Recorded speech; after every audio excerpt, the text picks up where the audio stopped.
Pola a comparação entre esses dois julgamentos de Lula e de Bolsonaro? Sim. Afinal de contas, comparar nada mais é do que verificar as semelhanças, verificar as diferenças entre duas coisas. Portanto, vamos comparar as condenações anuladas do Lula pelo crime de corrupção com o julgamento de Bolsonaro pelo crime imaginário de tentativa não tentada de golpe de Estado. A primeira comparação diz respeito a quem julga. O Lula foi julgado pela Justiça Comum em primeira instância por um juiz sorteado, sem histórico de afiliação política e nenhum envolvimento prévio com o caso. Nos seus processos, o Lula teve direito a apelar ao Tribunal Regional Federal, ao Superior Tribunal de Justiça e ao próprio Supremo Tribunal Federal.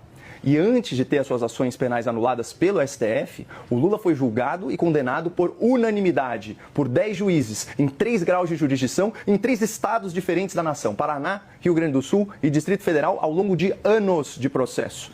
Já o Bolsonaro perdeu o direito de ser julgado pela Justiça Comum e está sendo perseguido diretamente pelo STF, que é o órgão máximo do Judiciário, sem direito a apelar para outro tribunal, num julgamento relâmpago.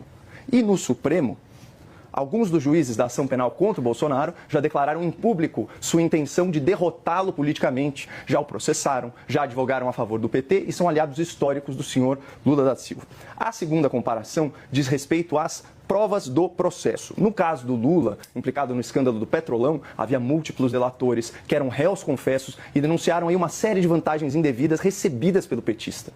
Na Operação Lava Jato, havia dezenas de testemunhas, centenas de documentos certificados e bilhões de reais em dinheiro de origem ilícita que foram devolvidos aos cofres públicos. Portanto, não há dúvida sobre a existência de corrupção e sobre quem se beneficiou dela. Tanto que o ministro Gilmar Mendes, à época, se referiu ao governo petista como uma cleptocracia, um governo de ladrões. E, nesse mesmo sentido, o senhor Alexandre de Moraes acusou o PT de, aspas, roubar bilhões. E detalhe, Lula nunca foi absolvido pelo STF. O tribunal apenas anulou as ações penais, alegando supostos erros processuais e suspeição de um juiz. E isso tudo em decisões que não foram unânimes. Já o Bolsonaro está sendo julgado por um crime que não existiu. A tentativa de abolição do Estado de Direito e também a tentativa de golpe de Estado exigem conduta violenta, exigem coação de pessoas. E como eu disse antes, não tem nenhuma prova de que o Bolsonaro tenha participado ou ordenado ações violentas. Pelo contrário, as provas mostram que ele não foi persuadido a tomar medidas antirrepublicanas.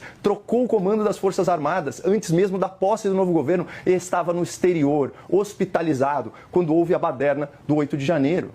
No seu processo, tem só um delator que está gravado em áudio, desabafando, que adulterou seu próprio testemunho para se encaixar na narrativa da acusação. E já são aí mais de 10 versões diferentes dos fatos.